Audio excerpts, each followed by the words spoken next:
आज आपण बनवणार आहोत वडापाव. त्यासाठी आपण घेतलंय चण्याचं पीठ. यात थोडंसं मीठ टाकून घेऊया.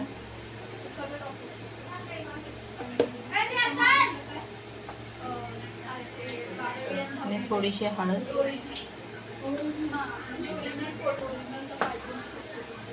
सोडा टाकून घेऊया थोडासा. बेकिंग सोडा आहे. मिक्स करून घेऊया पाणी टाकून. बॅटर जास्त पातळही नाही आणि जास्त जाडी नाही, मीडियम हवं आहे आपल्याला. आता आपले वडा फक्त डीप झाला पाहिजे त्याच्यात व्यवस्थित. ठीक असं बॅटर नको आहे.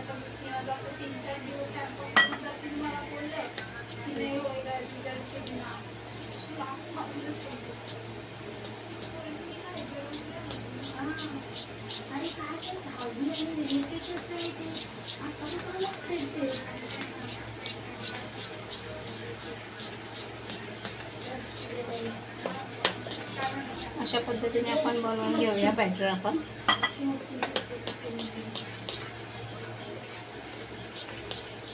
कारण जास्त पातळ बॅटर बनवलं तर ते लागणार नाही आणि जाड बनवलं तर पीठ पीठ लागणार सर्व फ्राय केलं तरी. आपण थोडंसं थिक बॅटर बनवूया की जेणेकरून आपले वडे त्यात डुबले पाहिजे. अशा प्रकारे करून घ्या. त्याला आपण आता 10 मिनिटं रेस्ट करायला ठेवूया आणि भाजी करूया. बटाटा आपण उकडून कुस्करून घेतलेला आहे. मॅश केलं आहे त्याला एकदम. जास्त जाड पण नाही आणि जास्त बारीक पण नाही, मीडियम साईजमध्ये आपण त्याला असं एकदम मॅश करून घेतलं. आता फोडणी द्यायसाठी आपण टाकणार आहोत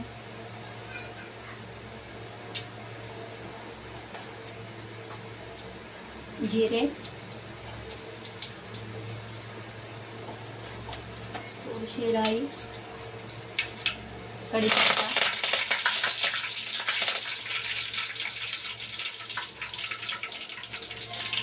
आणि थोडंसं हिंग घालूया.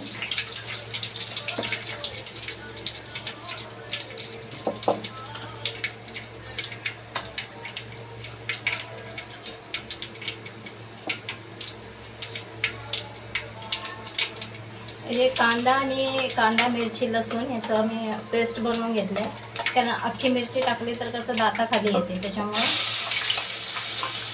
थोडीशी पेस्ट बनवून घेते.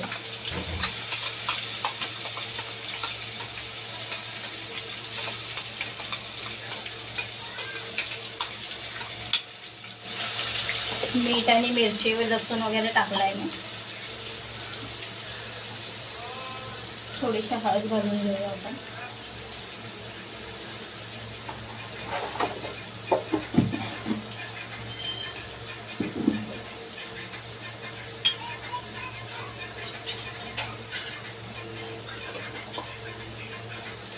तिखट तर तुम्ही तुमच्या आवडीनुसार करू शकता. जसं आपल्याला आवडतं तसं तिखट आपण घालू शकतो.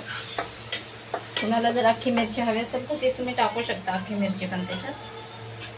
आणि हे आपण कुस्करलेले बटाटे टाकून घेऊया.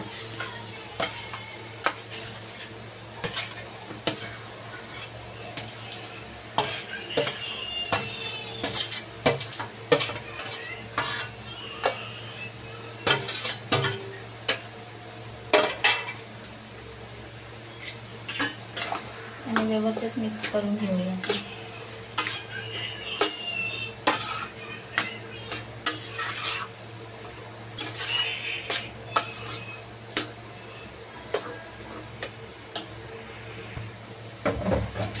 बटाटे तुम्ही तुमच्या आवडीनुसार घेऊ शकता. म्हणजे तुमच्या घरात माणसं किती, काय किती, त्यानुसार तुम्ही टाकू शकता.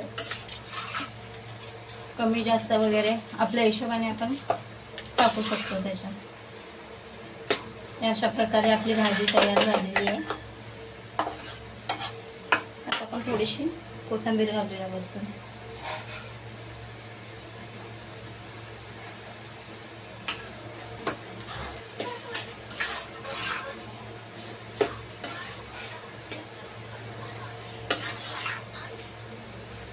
आणि 1-5 मिनिटात आपण थंड होऊ देऊया. का तर त्याचे आपल्याला गोल पण बनवता आले पाहिजे. गरम आहे तर हाताला भाजणार.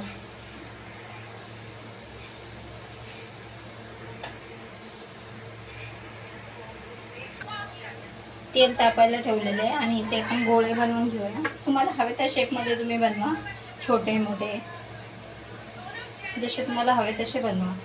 मीडियम शेपमध्ये बनवू शकतो किंवा छोटे मोठेही आपण बनवू शकतो.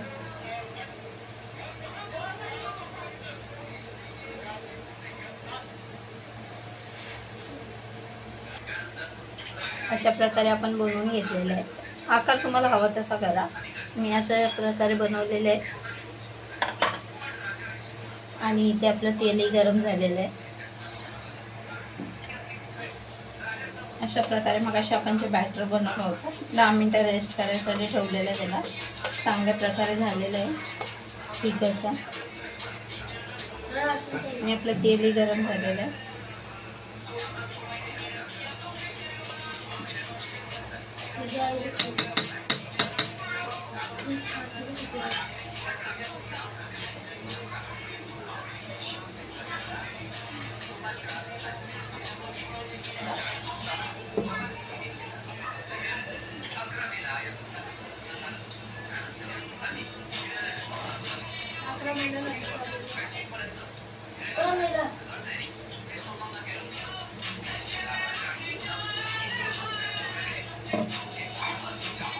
अशा प्रकारे आपण आता फ्राय करून घेऊया.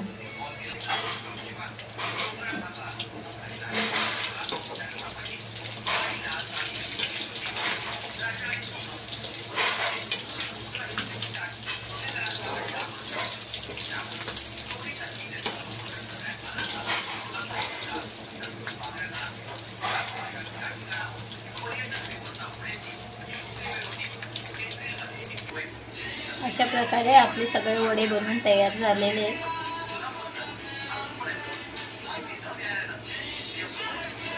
बघा कसे दिसताय. चॅनलवरती नवीन असाल तर लाईक आणि फॉलो नक्कीच करा.